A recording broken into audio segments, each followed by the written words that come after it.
Bonjour à tous, alors dans cette vidéo nous allons parler de l'équation cartésienne d'une droite et puis on va voir ensemble comment la déterminer. Comprendre ce qu'est l'équation cartésienne d'une droite. Alors on va considérer une droite ici, vous savez que cette droite elle est composée d'une infinité de points, on va dire que c'est une infinité de points M, de coordonnées x, y.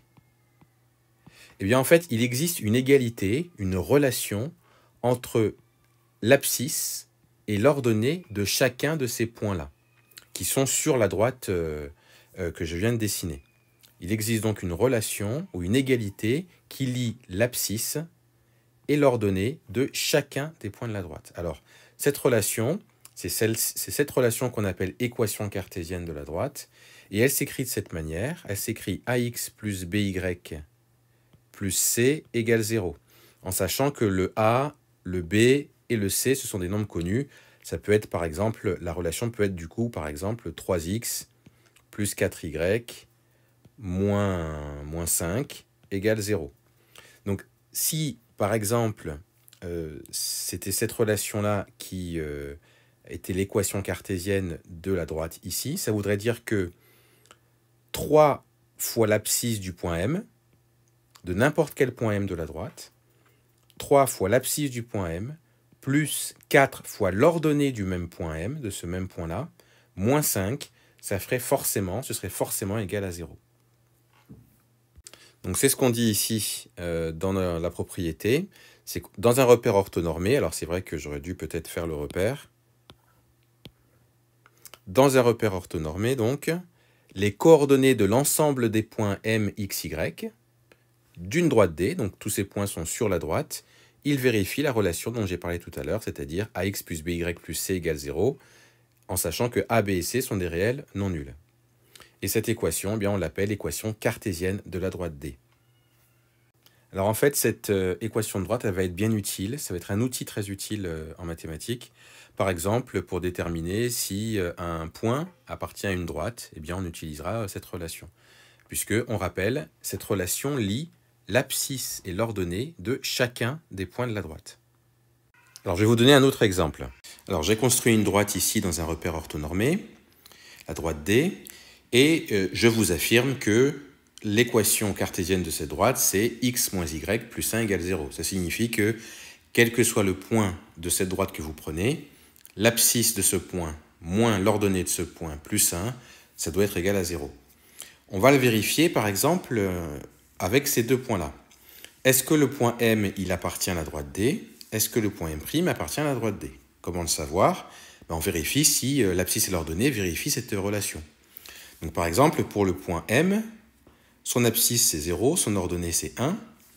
Si je remplace x par 0 et y par 1, est-ce que je vais obtenir 0? On va faire le calcul. Donc c'est 0, donc l'abscisse x moins y, l'ordonnée 1, plus 1, ça fait combien? 0 moins 1, ça fait moins 1. Et puis après, moins 1 plus 1, eh bien ça fait bien 0. Donc vous voyez que la relation ici, elle est vérifiée pour le point M. Ça prouve que le point M appartient bien donc à cette droite-là. Il est bien sur cette droite-là. On va essayer maintenant avec le point M' de coordonnées 2, 5. Donc ça veut dire que son abscisse 2 moins l'ordonnée 5 plus 1, on va vérifier si ça fait 0 ou pas.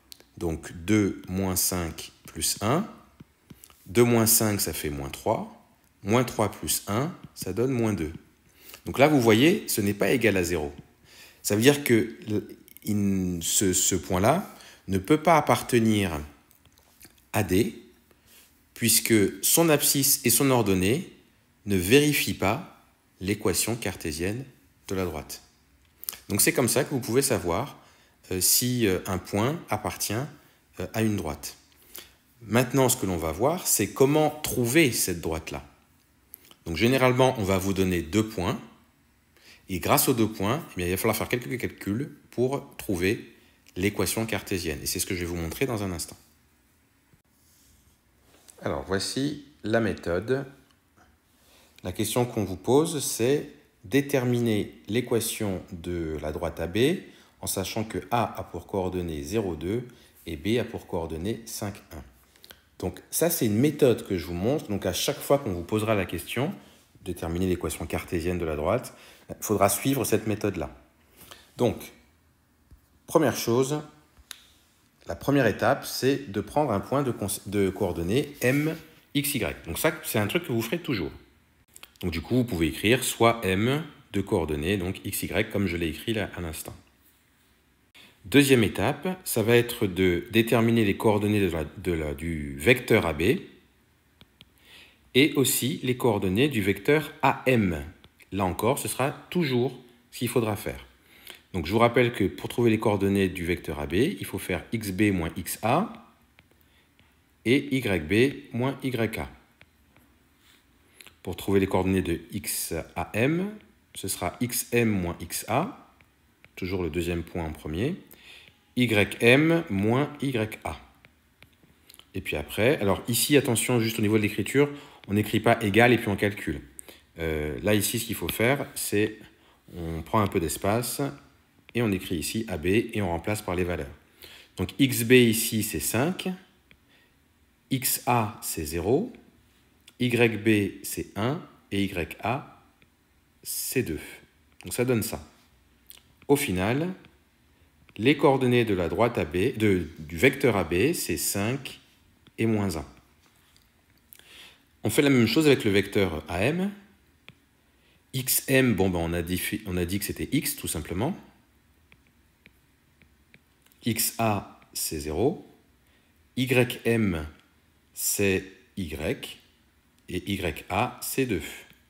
Ce qui veut dire que les coordonnées de AM, c'est x et y moins 2. Donc là, on a fait la deuxième étape. Donc on rappelle, première étape, on choisit un point M de coordonnées x, y. Deuxième étape, on calcule les coordonnées des vecteurs AB et AM. Voyons maintenant la troisième étape. Ah oui, alors j'ai oublié de dire quelque chose de très important, c'est que le point M, il ne doit pas être choisi n'importe comment, il doit appartenir à la droite AB. Il doit être dessus. Vous avez un point A, vous avez votre point B. Mon point M de coordonnées x, y, il peut être n'importe où sur la droite AB, hein, comme je viens de le faire ici. Donc ça, c'est important parce que sinon, on ne pourra pas faire la troisième étape. Donc, précisez bien, M appartient à AB. Donc, troisième étape, puisque M appartient à la droite AB, ça veut dire que on va dire que M, il se trouve ici, par exemple. Ça veut dire que le vecteur AB et le vecteur AM, les deux vecteurs, sont collinéaires. Puisque vous vous rappelez, hein, quand deux vecteurs ont la même direction, c'est qu'ils sont collinéaires. C'est le cas ici. Et là, on va se rappeler de la propriété qu'on a vue dans une vidéo précédente sur le fait que deux vecteurs collinéaires, quand deux vecteurs sont collinéaires, ça implique que leur déterminant est nul. Donc, comme on sait que AB et AM sont collinaires, et on va l'écrire, donc AB et AM sont collinaires,